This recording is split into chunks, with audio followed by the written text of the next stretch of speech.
Assalamualaikum warahmatullahi wabarakatuh. Jumpa lagi dengan saya di channel Aljabar. Saya akan melanjutkan cerita yang kemarin. Sebelumnya, buat yang belum subscribe, jangan lupa subscribe, like, and comment. Terima kasih. Lalu, orang bunian, ucap Mas Jati. Mas Jati nampak menerawang langit-langit rumahnya setelah mengatakan hal itu. Orang bunian, maksudnya? Ya, di dunia kita ini, kami sering disebut dengan nama orang bunian. Bahasa dari Melayu. Asal nama itu lebih populer di tanah seberang, baik di Sumatera maupun di Kalimantan.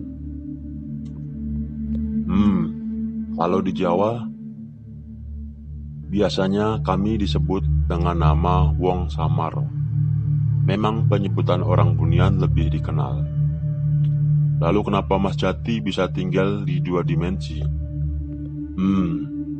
Mas Jati menghela nafas. Pada dasarnya orang bunian itu bisa menampakkan wujud pada manusia. Seperti pada saat kebakaran di Riau, ketika hendak memadamkan api di hutan, sempat muncul sekelompok warga bunian bersama warga setempat dan juga beberapa pihak pemadam dalam kegiatan pemadaman kebakaran hutan di Riau. Setelah kebakaran hutan tersebut padam, warga bunian tersebut lenyap, bak ditelan bumi, entah kemana. Berita ini sempat santer terdengar di tahun 2015 yang lalu. Kenapa mereka tidak tinggal di dimensi kita? Tanyaku. Semua sudah ada aturannya. Dan ini adalah aturan alam termasuk diriku, Don. Maksud Mas Jati, maaf aku kurang paham. Coba kamu bayangkan bila makhluk berbeda dimensi yang rupanya seperti manusia ini menikah. Apa yang terjadi? Mereka bisa menikah antar dimensi? Iya, Don. Saya dan Jatayu adalah hasil dari pernikahan mereka. Namun sayang, ketika bapak meninggal, ibu menghilang. Ia mencari bunga yang tak boleh disebut namanya untuk meminjam kekuatan bunga itu agar dapat kembali bersama dengan bapak. Cinta ibuku kepada sosok manusia sungguh besar. Walau hal itu dilarang oleh sesepuh desa, tapi karena keduanya sudah saling mencintai, maka para sesepuh dari kedua desa, bapak dan ibu pun menyetujui pernikahan mereka. Tapi ibu tetap tinggal di desa Bunian dan bapak di sini. Mereka mengurusku hingga besar, dan ibu mengurus Jatayu. Karena mereka tak bisa berlama-lama di desa dengan dimensi yang berbeda. Aku sedikit mengerti. Lalu bagaimana Mas Jati masuk ke desa ibunya, Mas? Ada 2 cara. Pertama, dengan melepaskan sukma atau ilmu raga sukma, seperti yang kita lakukan ketika bertemu Nyi Roro Kidul, atau memakai ajimat tertentu hingga fisik kita pun bisa masuk tanpa harus melepaskan raga. Aku tidak tahu kalau kamu diberikan sebuah ajimat yang membuat bisa masuk ke 2 alam. Hingga pengawal Nyai pun terkaget-kaget. Loh, nanti dulu, Mas. Aku pun merogoh tasku dan mengambil sesuatu. Maksud Mas, cincin ini? Ya, Kalau aku tahu kamu mempunyai cincin dari Jatayu, mungkin kita tidak harus melepas Sukma, namun bisa bepergian secara fisik tanpa harus ada kejadian yang tak menyenangkan. Maksud Mas, sebenarnya banyak manusia yang masuk ke wilayah dan desa orang Bunian. Namun, jarang dari mereka kembali ke dunia manusia mereka. Mereka tertahan di sana, kecuali bapakku. Terlihat Mas Jati menerawang, seperti ada kisah yang memendam rindu teramat dalam. Jadi, kalau Mas Jati dan Jatayu bisa hilir mudik ke dimensi tersebut, maaf, aku masih bingung, Mas. Ya, tepat sekali. Kami sebenarnya bisa kapan saja memasuki dimensi Bunian, tapi khususnya aku, ada yang tak bisa kulakukan seperti Jatayu. Aku hampir menjadi manusia biasa, harus menggunakan ajimat atau raga sukma. Tapi aku bisa melihat alam lain dengan mata telanjang. Itu juga hanya di tempat tertentu, seperti di Gunung Lawu. Tambah bingung aku, Mas, sambil nyengir mendengar penjelasan Mas Jati. Gak usah bingung-bingung, ini diminum dulu jahenya, sama cemilannya. Jatayu mempersilahkan diriku dan kakaknya untuk sekedar menyantap hidangan yang sudah jadi. Di tengah kami sedang bersantap, nampak kakak beradik ini sangat akrab. Terkadang aku iri dengan kedua saudara ini. Maklum saja, terkadang aku dan adikku seperti Tom and Jerry. Maklumlah, kami sama-sama lelaki. Walau sebenarnya aku juga sayang sama adikku, cuma caranya memang agak berbeda. Kami terlibat obrolan ringan hingga akhirnya matahari mulai tergelincir untuk masuk ke peraduannya. Mas jadi ke Pringgondani. Ya, itu yang disarankan Nyai. Aku pun diberitahu agar sebelum mencari bunga itu, untuk menenteramkan hati di sana dengan bersemedi. Ya sudah. Sepertinya aku juga akan kembali ke desa. Titip salamku dengan Kiai Jalak bila kau bertemu, Dek. Ya, Mas. Kulihat Jatayu menghampiri diriku. Ia pun tersenyum. Aku minta tolong jaga Masku ya. Aku bingung apa maksudnya. Namun aku mengangguk sambil tersenyum balik kepadanya. Terima kasih, Don. Aku pulang dulu ya. Iya. Senyumnya sungguh manis. Sepertinya senyuman ini sangat menawan hatiku. Jatayu berjalan ke arah belakang rumah. Lalu, tepat di tengah pohon cemara kembar yang ada di area rumah itu, ia pun menghilang. Aku memang saat ini sudah terbiasa dengan banyaknya keanehan yang terjadi. Don, kamu masih lapar? Don, kamu masih lapar? Sepertinya udah kenyang, Mas. Oh, yuk kita ke Pringgondani sekarang, Mas. Iya, Don. Kami pun bersiap menuju Pringgondani. Namun barang bawaanku hanya sebuah tas kecil hitam yang diberikan Mas Jati, sementara perlengkapan mendakiku ditinggal di rumah Mas Jati. Di tempat lain, Joko dan Endri pun sedang siap untuk berbenah. Matahari semakin meninggi, nampaknya Lawu telah memberikan hal yang tak bisa dilupakan keindahannya. Panoramanya cukup menjanjikan untuk dikunjungi kembali. Dri, kita turun lewat jalur tengah ya. Cemoro Kandang. Bukan, Jogorogo, ucap Mas Joko. Kita ke Ngawi, Mas. Yup, cari suasana baru. Tapi jalurnya itu, Mas. Hendri terlihat agak khawatir. Sudah, santai saja. Positive thinking lah. Ya udah, aku ikut saja. Suara batuk yang dibuat-buat dari seorang wanita mengagetkan mereka berdua. Joko pun menoleh ke arah suara. Astaga, kamu di sini. Rengganis, ucap Hendri.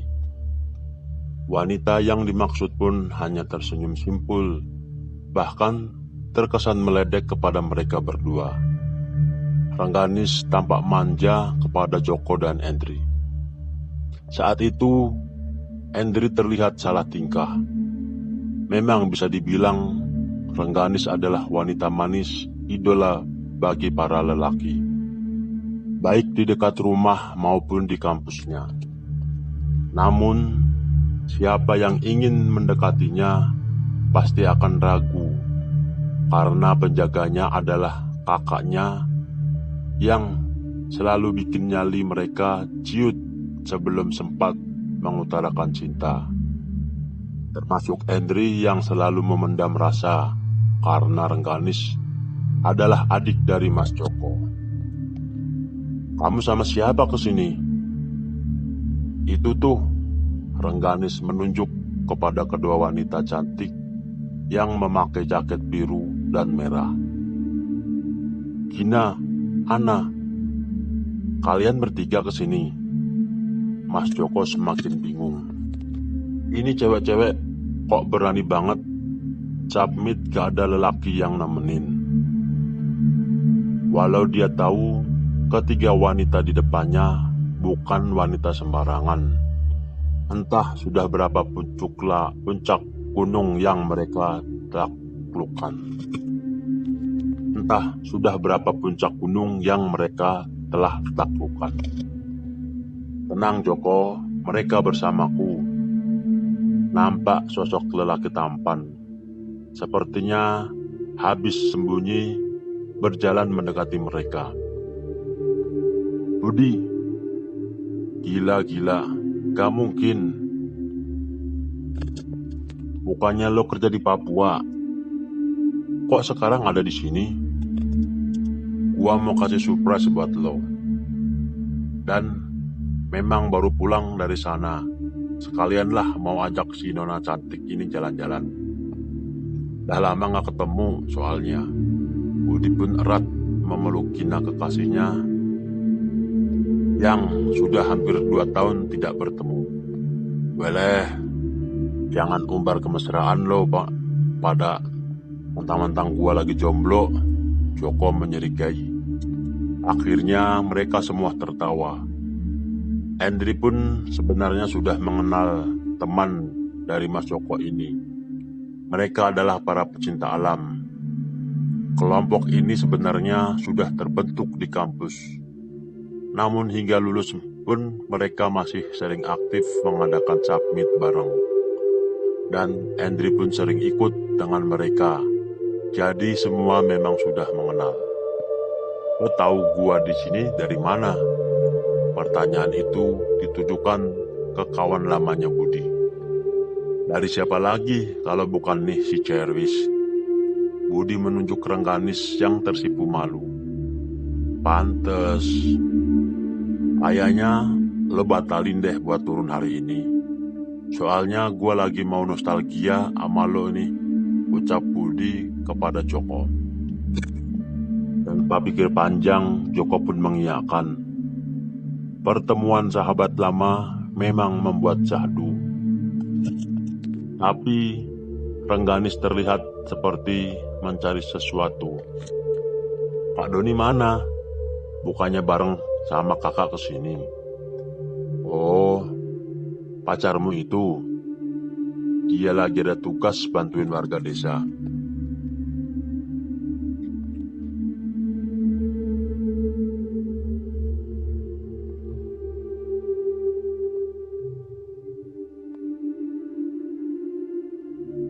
Semuanya, ayo kita base camp di sini. Terlihat tempat yang sedikit landai dengan pemandangan lawu yang sedap dipandang mata.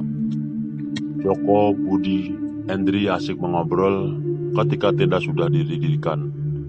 Lalu Rengganis, Gina, dan Ana pun tak kalah sibuk menyiapkan menu sarapan di tengah semilirnya angin lawu yang membawa banyak cerita. Bud, gua pinjam gitar lo ya. Budi pun segera mengambil gitar dari dalam tenda. Nih, dah lama gue gak pernah dengerin suara lo lagi. Masih sama kayak dulu, apa tambah hancur suara lo? Senyum Budi. Joko menghiraukan kicauan kawannya dan dibalas dengan petikan gitar yang mulai mengalun lembut menusuk sanubari para wanita yang mendengarnya. Nampak seorang wanita memperhatikan Joko. Dia adalah Ana yang memang sudah dari dulu sudah menyimpan rasa. Namun berbanding terbalik dengan Gina, apa yang dinyanyikan Joko membuka luka lama kisahnya pada sosok Arjuna yang sudah lama tiada. Dan rasa itu kini sudah mati setelah ia pergi tanpa ada kabar berita. Ana, gimana suara kakakku? Mirip Bambang Tampan kan? Ucap Rengganis. Lah, kok iya? Mirip Bambang Tampan. Untung saja mukanya gak mirip. Kalau mirip, semua wah bisa dikembar. Bisa dikira kembar lagi. Akhirnya mereka semua tertawa dalam canda dan nada yang penuh dengan persahabatan dan kebahagiaan. Suara alam lawu pun menambah suasana hari itu. Nampak lebih akrab. Kicauan burung dan hembusan angin seakan menyapa semua pendaki yang tengah tertawa melepas lelah. Kembali di tempat yang berbeda, akhirnya aku dan Mas Jati sudah berada di ketinggian 1.300 meter MDPL. Tepatnya terletak di Desa Blumbang, Kecamatan Tawangmangu, Kabupaten Karanganyar. Ada petunjuk wisata Pringgondani yang kulihat, namun tulisannya agak kecil. Lalu aku dan Mas Jati masuk ke gang kecil menuju permukiman penduduk di sana hingga terdapat gapura Desa Blumbang.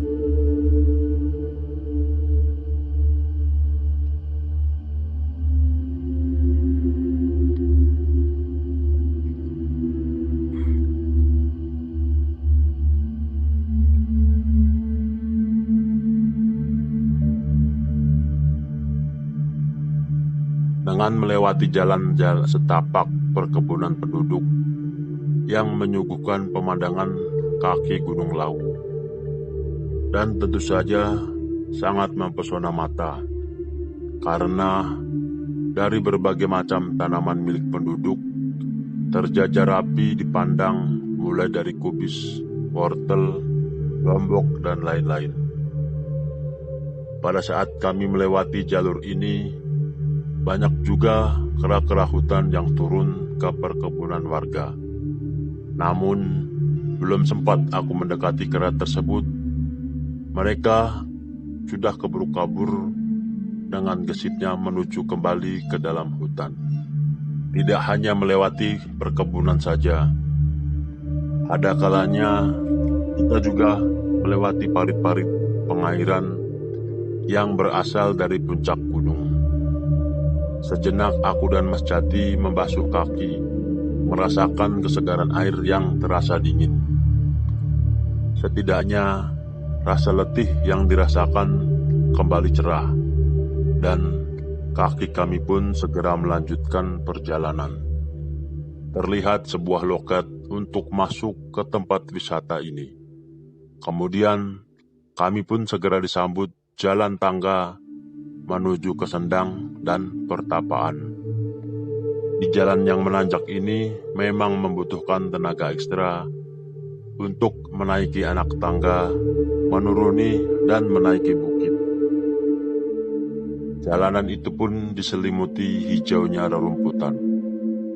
Perjalanan ke sini memang menyenangkan, tapi saat ini aku dan Mas Jati bukan untuk wisata, namun ingin bertapa.